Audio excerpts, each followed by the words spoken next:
In this episode, I'm in conversation with Ruban Shanmugarajah, who's the CEO of Baby Shop, the landmark group omnichannel retailer founded in 1973 and the region's go-to destination for everything kid-focused, operating across the Middle East and beyond. Ruben has been in executive leadership roles within Landmark Group for the last 18 years and CEO of Baby Shop for the last 4, where his leadership is both transformational and deeply human. I invited him to come chat with me because he's a leader who's been on an incredible journey of development. From his birthplace in Sri Lanka to the early years in the UK and later Dubai. He's a leader who's unafraid to open up, be vulnerable, and talk about the patterns he sees in his own personality and leadership.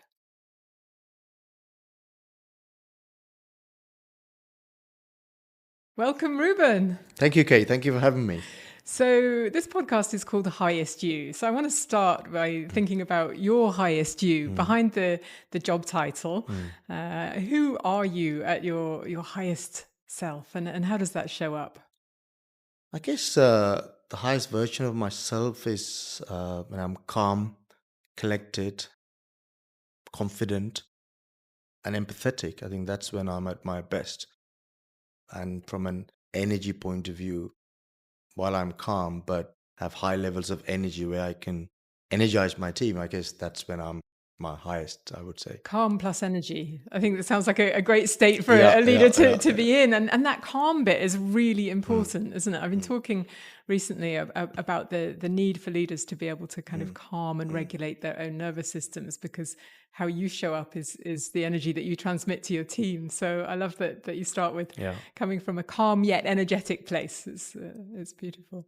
And it's not easy because actually a lot of as you were growing up in a career, you're always taught to be fast, speed, and particularly in Dubai, it's pace, it's adrenaline, right? So Mm-mm-mm. actually, it takes a lot to actually almost teach yourself to be being calm. Does not mean you, you're not moving at speed. And I think it's been a tricky one for me. And I think once I've mastered it, it's really made a big difference to how I show up as a leader. Yeah, because calm is not the same as slow, right? And I think we kind of equate pace with speed, and that's the requirement, isn't it? It was to Yeah, go faster, faster, faster. yeah, But actually, and I think more and more leaders are discovering that if you can come into stillness, yeah, you can actually go much faster. correct. So yeah, I'm glad that's something. And I'm really curious about how you bring yourself into that calm, still space from which you can go faster. What are Yeah, your I think for me,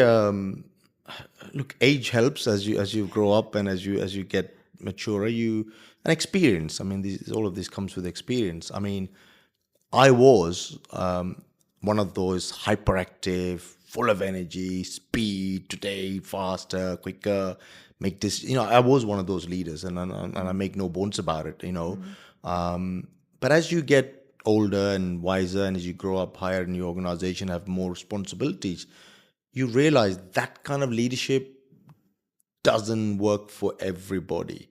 It actually alienates a lot of people because whilst you can be as an individual contributor go at that speed, but you can't get a whole host of individuals to come behind that, and people actually get turned off. They said that's I don't resonate with that, and I didn't realize that because I just thought that's what good people did, right? But actually those who got turned off weren't bad performers; they were great performers. So I think what I've realized over time, there are times for that speed and fast and high impact, high energy, but there are times when you just need to calm yourself. And actually, I've realized over time, I get more results Mm. Yeah, in the great. other versions of myself. Yeah. And I think that's been a huge learning. And when you ask the question, how, I just think experience and Because you can, it's a lovely insight. You can only really go as fast as the whole organization can go. Otherwise, you're out in front, yeah, and you might look around and discover that you yeah, haven't got, the whole team with you. So yeah, thank you for that. So I know that you're a really passionate advocate of leadership, and that you sometimes feel that it's not given the importance that it should have in this region. So why does leadership matter so much to you? From a region point of view, I think, look, I came to the region in 2007, and you got to go back that the region was at a rapid speed, right? Everything was moving at rapid speed. And I guess back then, performance was and speed was far more important than leadership. Results was more important, right? And you know what? You didn't need great leadership to get great results because results were coming. We were moving, and Dubai was at a breakneck speed. And therefore, the importance to leadership wasn't always there. It might be a function of where Dubai was back then. But I do think as we have matured and as Dubai has matured, great leaders have come into this region. I think we've moved a lot. For me, leadership matters. I think you can deliver great results 1 year, 2 year, but I think if you don't have great leadership, it won't be sustainable, right?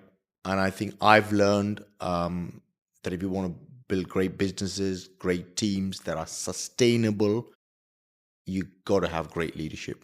Yeah. If you want to get results today, you can argue that you can get quick results, maybe 1 year, maybe 2 year, but would it be sustainable in 5 years, 10 years? Questionable. Great. It's the difference between driving for now and building something for Yes. the future, isn't Yeah, it? And absolutely. sustainability is your word, which Absolutely. I really love. And I think even today, the quality of talent that's coming to Dubai has changed. You're getting really good, phenomenal talent that can work anywhere in the world.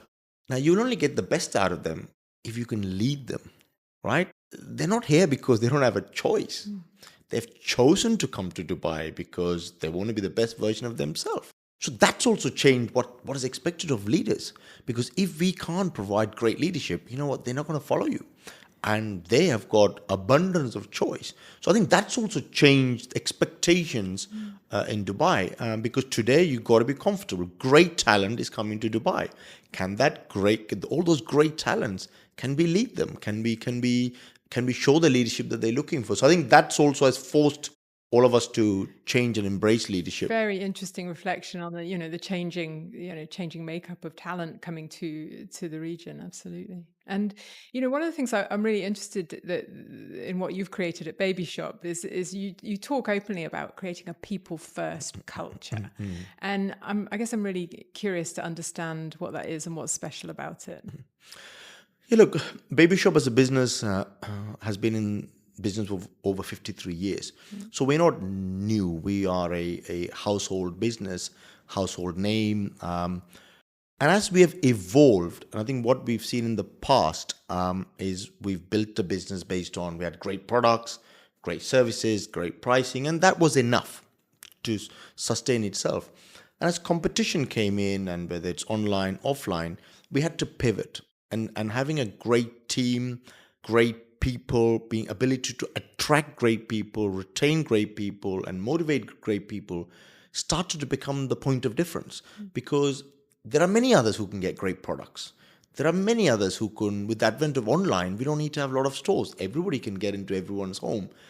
And therefore, that wasn't going to be the point of difference, right? So, and I think I realized, and we as a business realized, the key point of difference for us have to be our ability to attract, retain, motivate, engage great people. And therefore, people first became our key point of difference and not product first.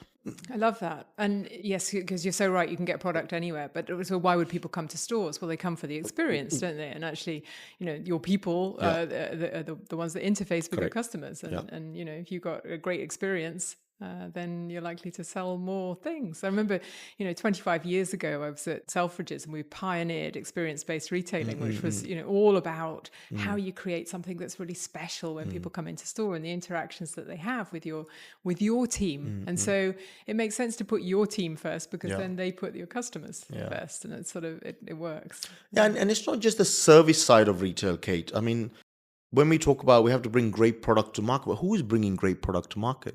It's great people behind their organization, right? So if you say, if you take any leading retailer, Zara is always looked up as a great fashion brand that brings great fashion.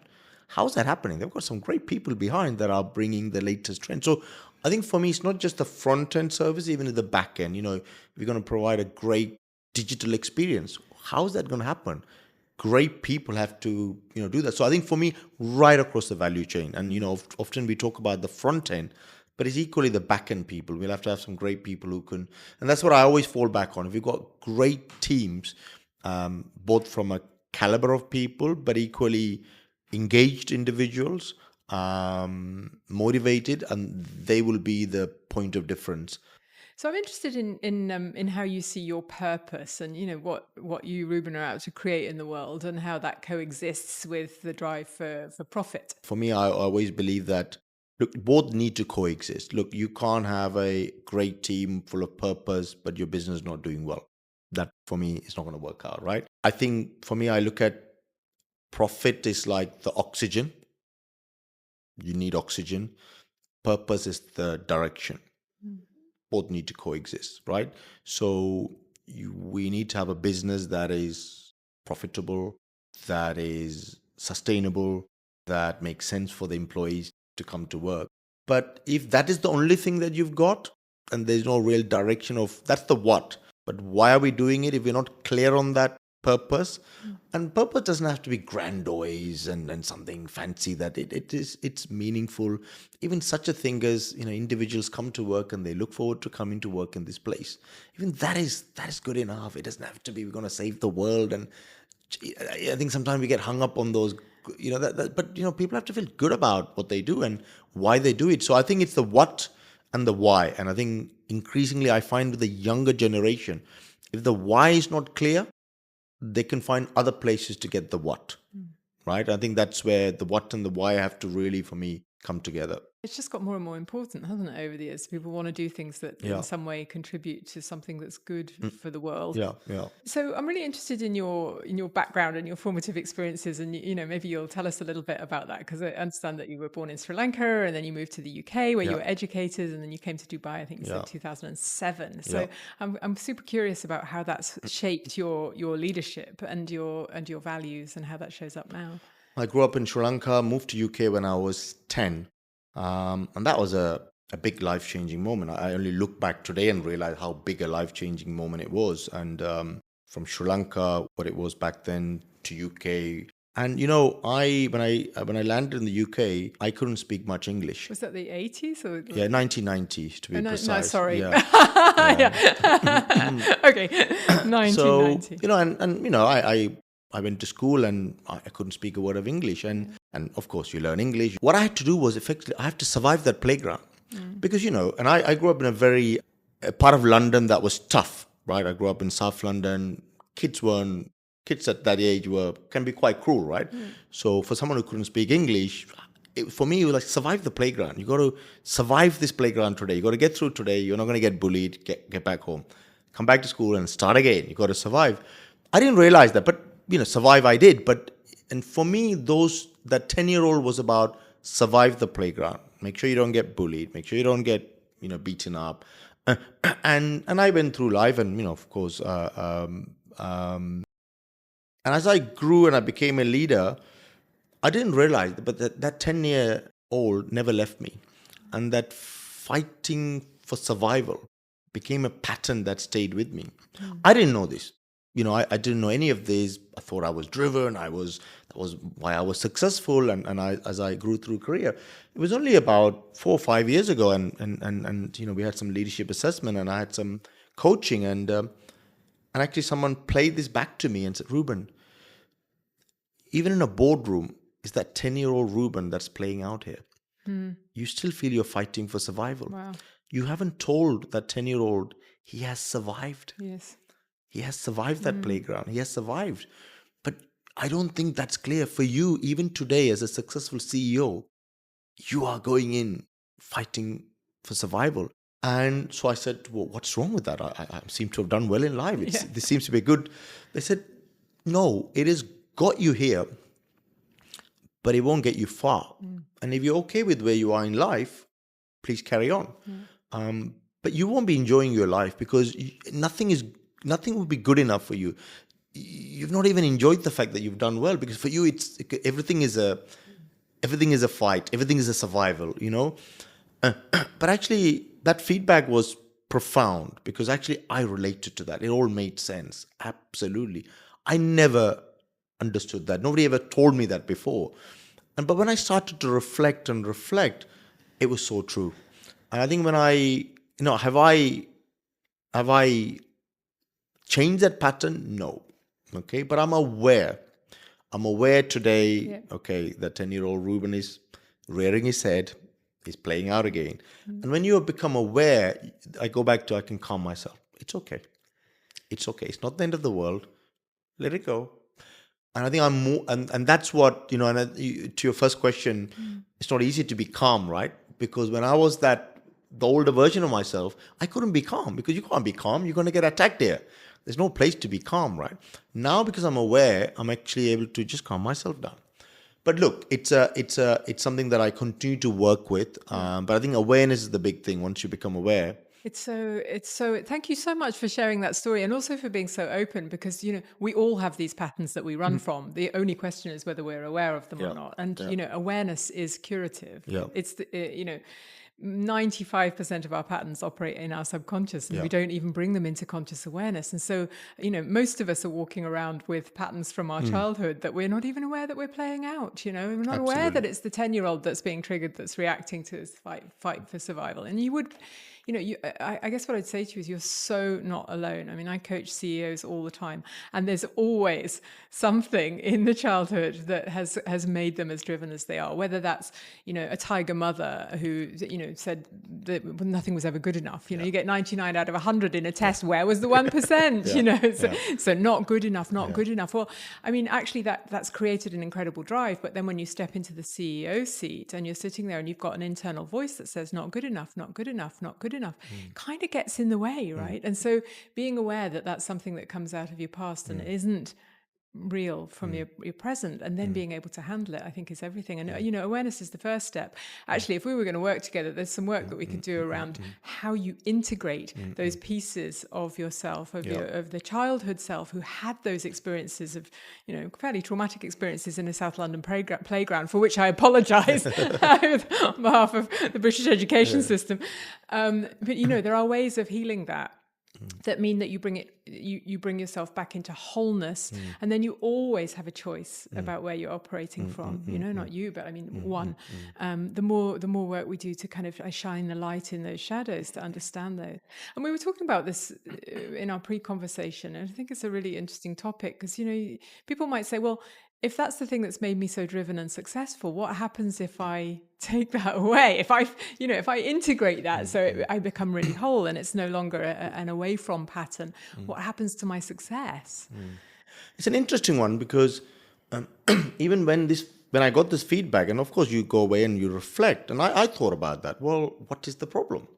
Because clearly, I mean, I've done well, so I should just carry on. Yeah. But actually, you start to reflect, and you start you start to understand there are some unintended consequences that's going to play out, right? So you have to be cognizant, especially as you grow and become a bigger leader, bigger team, complex businesses, and you realize they're going to get in the way. While you've got a drive, and that's going to help you, and that's great, and I don't think the drive will go away. It's not like, oh my God, the drive's going to go away. But I think what you realize, drive will get me to this far. And now when you're in leadership, it's not about drive, it's your ability to, bring a team together, galvanize them, for them to work with you, for them to like you, for them to, for them wanting to be led. And some of these behaviors are going to create situations where it's not going to allow me to go to the next stage, right? And it's not going to. And other thing that really just dawned on me is that I may not enjoy what I'm doing because you're constantly on this. I'm not good enough. I've got to fight this battle, right? But there's no end to this, right? And you're not enjoying the success of being a good leader, success of the business. And that was a bit where I had to stop. No, this is not. So true.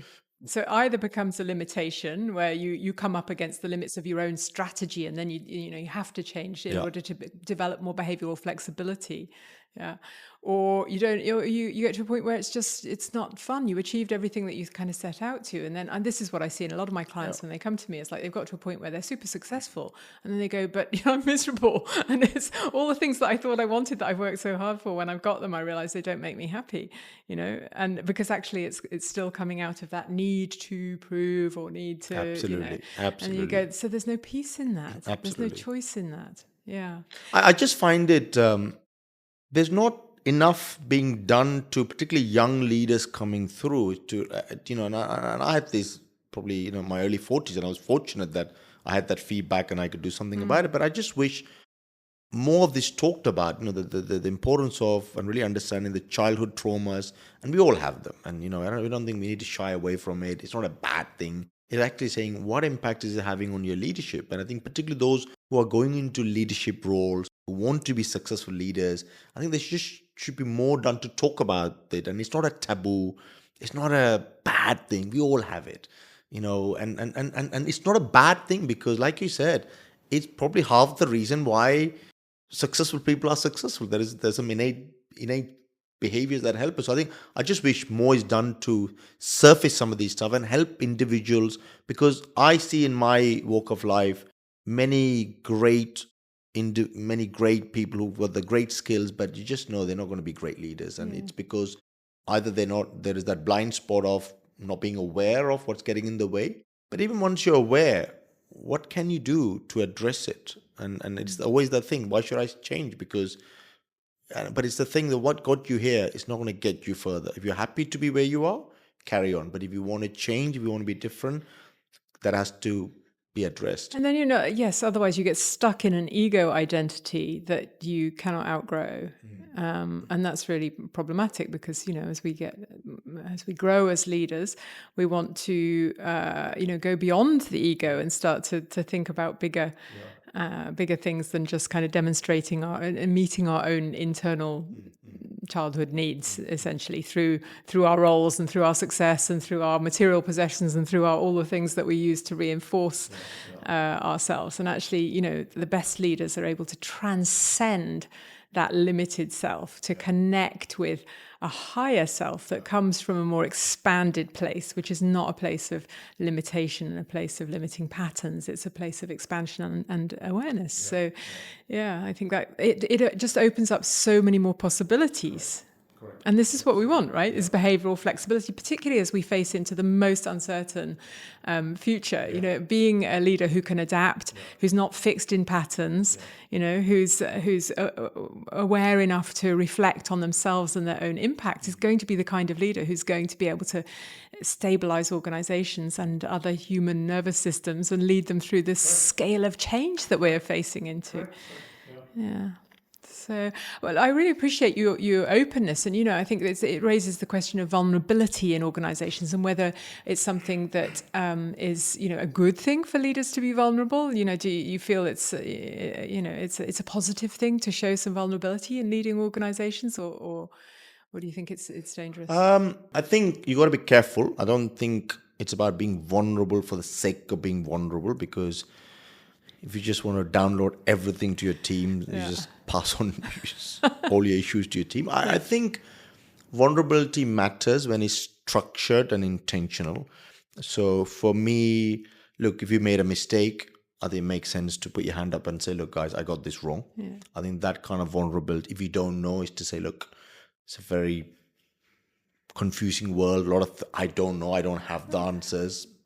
That is good. But if it's vulnerable, I've got all my issues and I want to share everything every day, and I think that can be, I find it's not very constructive. So I think intentionally vulnerable, I think where you don't have the answers, I need help, that's good, because that just shows people that you're human and that it's okay not to have the answers. We can collectively find the best answer. So I think for me, intentional vulnerability help to connect with our people.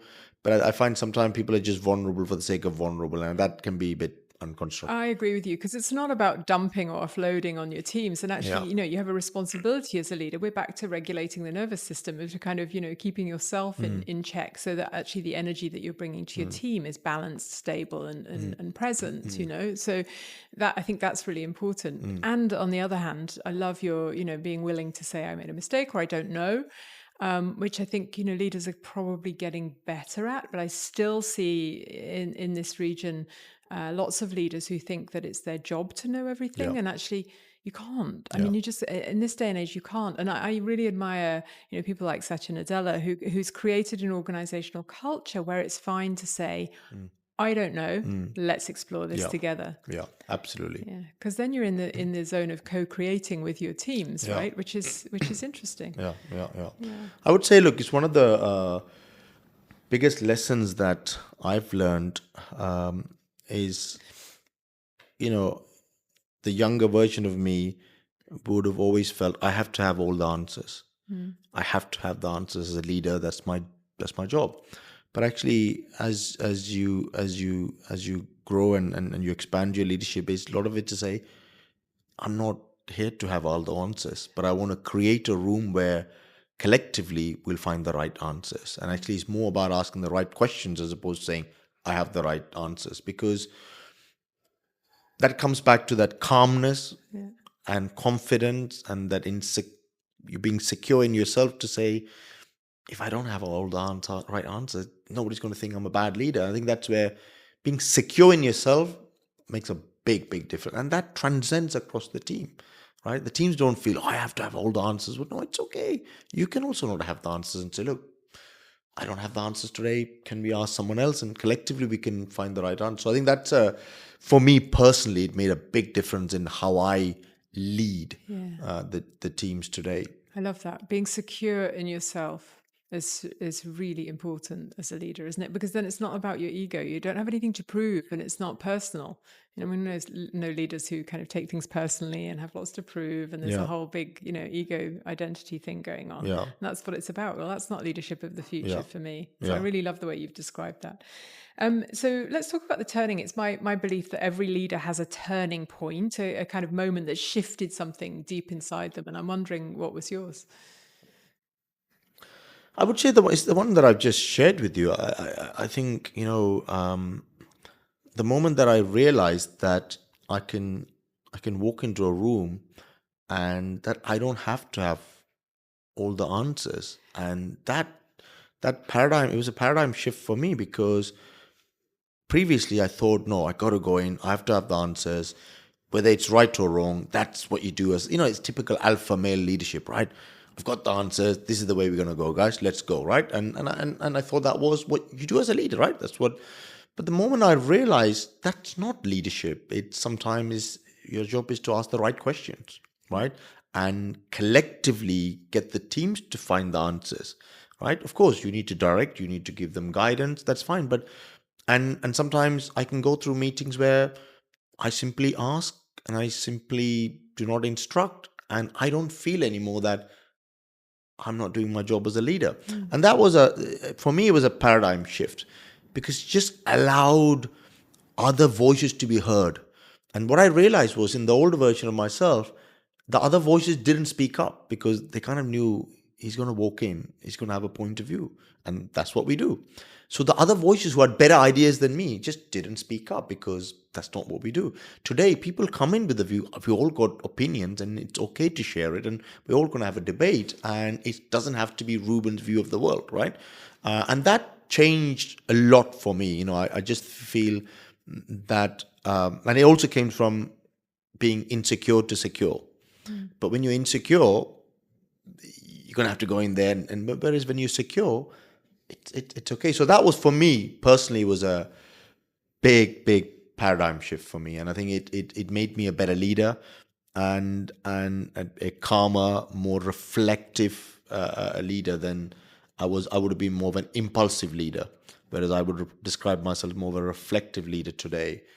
And that came out of the feedback, and that your turning point was the realization that you were no longer in a fight for survival. And so it was your own kind of personal safety that allowed you to feel secure, that allowed you to then take some more risks in. Combination of, not feeling that I'm not fighting for my survival. Every meeting is not a fight for survival. And a lot more being secure in who I am. I've got here based on merit. And, there is always this imposter syndrome that plays out, right? Are we good enough? And actually dealing with that and saying, you've got here on merit, and therefore just calm yourself down, And I think all of these, and it's not one thing, right? It's not one thing. It's a combination of stuff that just comes together. But for me, it's good to listen and say, oh, that makes sense. But actually practicing that and putting it in place has been a lot tougher. Yeah, sure. Right? It's okay to listen. Oh, that sounds right. But actually practicing it has been really tough for me. So there's one thing becoming aware of something, but there's another thing developing new strategies out of a new awareness and a new understanding of who you really are. Because, we spend a whole lifetime practicing our strategies. And so actually we need to practice new ones to do something differently once we have a new insight or epiphany or realization. Yeah. But I'm glad you mentioned imposter syndrome, because I think it's something that troubles a lot of people. And, I think imposter syndrome at its heart is... people describe it as sort of, that voice inside that fears that you may get found out, or you're not up to it, or you're not good enough, or all of those things. And what it says to me, it's back to the conversation about shadows. Yes. Because imposter syndrome says to me that there are parts of yourself, not you, one of oneself, all of us. There are parts of ourselves that we haven't yet integrated. We keep them hidden, and yet they have a way of voicing unhelpfully to us in critical moments. And so the more work we can do to shine the light in the shadows, the more we can integrate those parts of ourselves and to become whole. So, the kid in the playground who was terrified of being beaten up and, spent every day in fighting for survival, if you kind of welcome that part of you into the adult and say, you're safe, you're here, you're now, we're all part of the same being, then you're not worried that people are going to discover this part of you because it's just integrated. I think there's, people often talk about fake it till you make it. And I think it's a fundamental misunderstanding of what imposter syndrome is, because it's not about behaviors, it's about those deeper patterns and mindsets that got ingrained in childhood. And so you can try out different behaviors, but it's still going to not feel like the thing unless you deal with the underlying patterns. So look, it's these are deep work that individuals have to do on themselves, right? It's not something you can read about it and say, oh, I think and look, there's no right or wrong, and look, I'm aware of some patterns. I'm sure I'm unaware of many other patterns, right? So but I think for me, awareness and acceptance is where everything starts. Now, awareness is one thing, but if you don't accept that it's playing out, it's having an impact today, then nothing's going to change. But I think once awareness and acceptance is there, then all the stuff that you talked about, you start walking down that path, right? Because you just know that this is the right thing to do. But if you don't accept it, there's no issue as such. We don't move forward. No, that's so beautiful. I'm so glad you used the word acceptance, because I don't hear it used in business very often, and from a personal point of view. And I think it's everything. And I think radical acceptance, which is just like it is as it is, and it's not as it's not. And there's a beautiful parable of the Buddha who has the demon Mara pop up from time to time. And Mara represents all the kind of parts of ourselves that we don't accept, and Mara pops up. And what Buddha does is Buddha lays out a table with tea and says, I see you, Mara. Please, let's have tea. And basically welcomes those parts. And that's radical acceptance, right? That's saying, I just allow that to be. True. Yeah. Thank you for raising the word acceptance. I haven't heard anybody else on this show talk about acceptance. It's beautiful. So tell me what leading with humanity looks like in practice to you. In business, we're often chasing KPIs and results. And look, that is particularly in Dubai, where, very much a results-oriented culture. But I think what I look at when we're leading with humanity, you have to understand beyond every KPI, beyond every result, there is a human story. And do we connect with that human story? Do we understand that human story? Or is it just about the KPI and the result? Okay. And leading with humanity for me is to understand behind every result, behind every success, behind every failure, behind every misstep, there is a human story. And as leaders, we've got to take time to understand, embrace it. Um, and it just makes the journey a joyful one for all of us, for the leaders and those we are leading. And that's it. And that doesn't mean you're less effective. That doesn't mean you're less ambitious. That doesn't mean you're going to be less successful. The teams that you're leading are, sometimes I think leading with humanity is confused with being soft. Or it's a bit very soft. No, I'm not, that's not the case, right? It's just taking the time to understand, what is leadership? Leading humans. It's human relationship, right? Everything else is, that's it. In leadership, bulk of our job is just leading human beings who have emotions, Exactly. who have stories. And if we have to shut that out and say, look, it's just about the KPI. Let's just talk about the KPI. That's not leading, that's managing. And what happens when you manage people, you get compliance. And you may get success, but it's based on compliance. I comply with you because you are my boss and I have to do what I do. But if you lead with humanity, I think you get commitment. And for me, there is no better thing to have in your team, all of those committed to where we're going.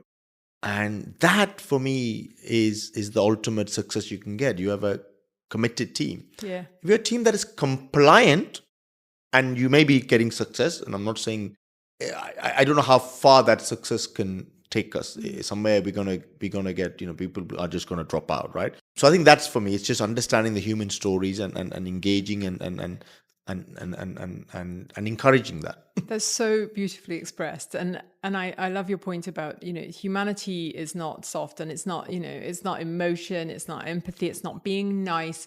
Like, humanity is about being really present and connected with other humans at work. And, and I love the way that you've described that. Thank you. So at the end of the day, we're talking about success. How will you judge your success as a leader and as a human? As a leader, I would say, look, one day all roles come to an end, all leadership. Have I left the business in a better place than I found it?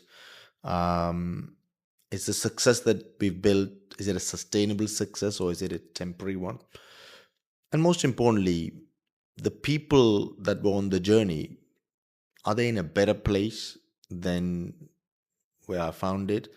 And from a culture point of view, are you leaving the place in a better culture than where I'd find it? And for me, and it is a combination of all of it. It's not one over the other. I don't look at one over the other. Is one important than the other? Yeah, you can pick holes at it, but for me, the impact is a cumulative one. If I can leave all four of them in a better place, then I would say I've been a success. As a human being, look, we all have a limited time on this planet. That's fixed, and I think the ability to have an impact in the world, impact, and that doesn't mean you're going to do any grandiose stuff, but just impact with the family that you have. We're leaders at home. We lead families. Our children look up to us. What impact do you have? What impact do you have in the community that you belong to? What impact do you have at work? We talked about. So it's just, an impact can be many ways, but is it a positive impact? That when you go to your grave, you look back and said, what, I've made a difference. There was a point in me being in this world, and not just get through life, because so I think if I could do that, then I would go into that grave a satisfied man. Beautifully expressed. So we close on this podcast with the soul-led invitation, which is a chance for you to offer a soul-led invitation to the people listening. So what would be your encouragement to other leaders who may have who may be listening to this podcast? I'll just say one simple thing, really.